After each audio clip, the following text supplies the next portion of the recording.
Well, good morning. We're just processing this drum we caught in a white mud river on the way back from our Red River catfishing adventure. We just crushed some huge cats. So I just took the skin off, just laid them on this parchment paper, gonna freeze them whole for our dog Maisie. This oily fish is excellent for her health, especially her coat. She just loves eating these things. Anyway, what I'm really excited about is some walleye and pike that we caught last weekend has been in the brine ever since we left, and they're ready to smoke them today. We're making some pike and walleye, candied fish. Stick around and see how it turned out.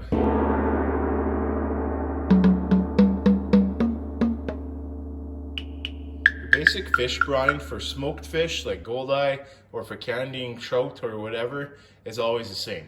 It's a 1-to-3, or if you like it a little less sweet, a 1-to-2 ratio of pickling salt and then brown sugar.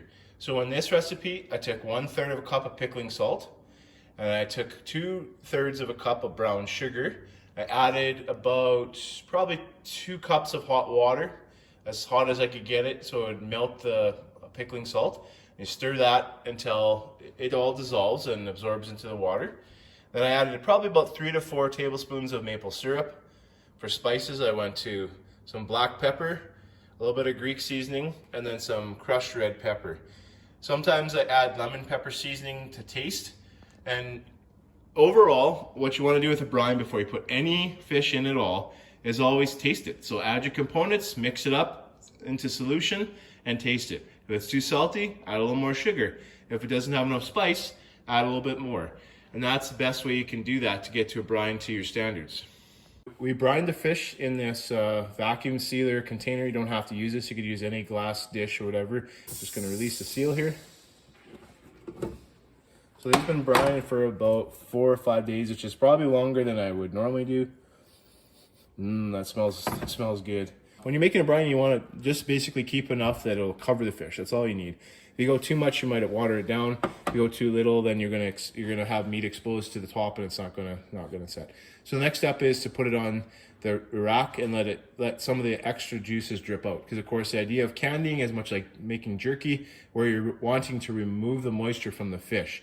So it's as much a preservative technique as it is for flavor. Just as the fillets are finishing dripping, I'm going to add a little bit more black pepper and crushed red pepper. Although we put these spices into the brine to impregnate into the fish, I want to have a little bit on top for that, sort of mouthfeel when it's all said and done.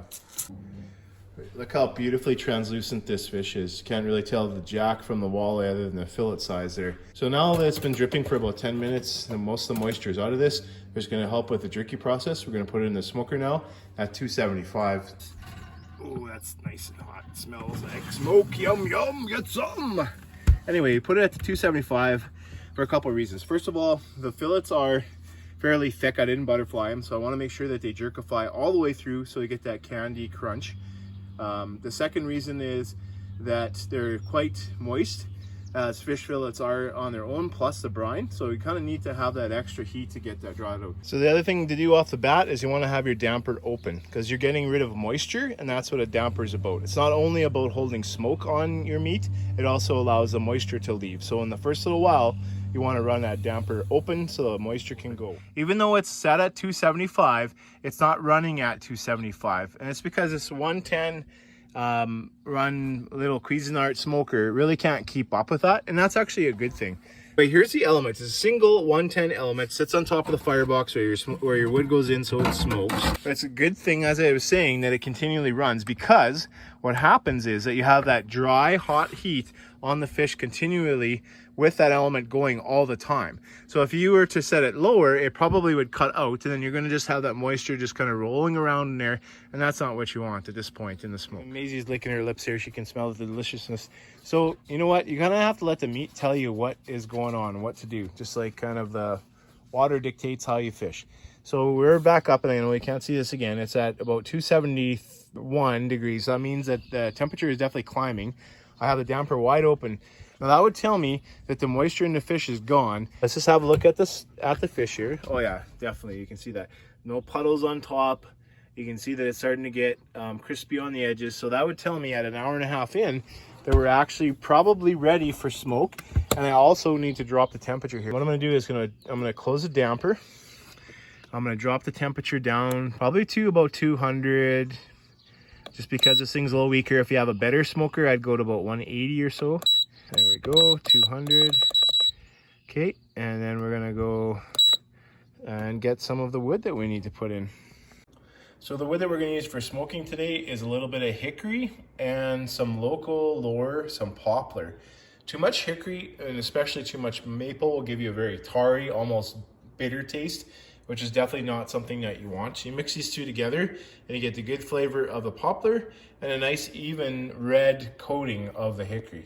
So we're just gonna crack this and let's see what we look. Oh yeah, look at that. Steam and smoke rolling out. Oh my God, look at that fish. So you kept probably asking, like, why the heck would you smoke walleye and jack? Well, in the lake that we caught these from, which is local to us, it's like less than an hour drives away.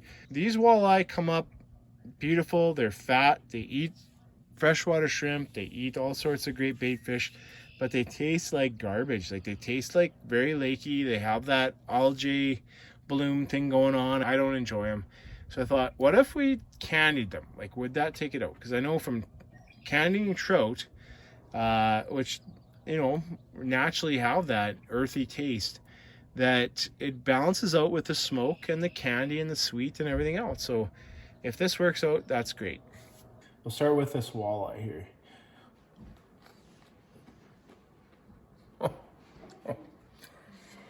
Well, unfortunately, the flavor is delicious, but the walleye is very lakey. I think it actually amplified it. Oh, that's too bad. Okay, let's try the pike. I hope it's better. Oh yeah, so that's more what you want there. So you got a little, like it's not wet by any means, it's very firm. But yeah, that's more like a trout. Okay, let's give her a go here. Oh yeah! Oh, you know what? When we had, that's good. That's really good. Well, Maisie's enjoying her fish treat, and so am I. Got the jerky going on here. Got the drum going on there. That's a fishicle. Here's a smoked pike. I think the recipe that we followed was good. I think that the process we followed was good, but I would start with pike and walleye that you know is tasty and go from there. I was worried that pike and walleye, being kind of a fleshy fish, would fall apart. But it's very firm. It actually worked really well. I've only ever done this with trout before. Just too bad that the lakiness didn't go out. And that was our experiment to see if the lakiness would leave. I hope you enjoy this. Try this recipe. On 28 Fish, thanks for joining us. You want some jerky, Maisie? Here, honey. Here you go. There you go. Oh, yeah.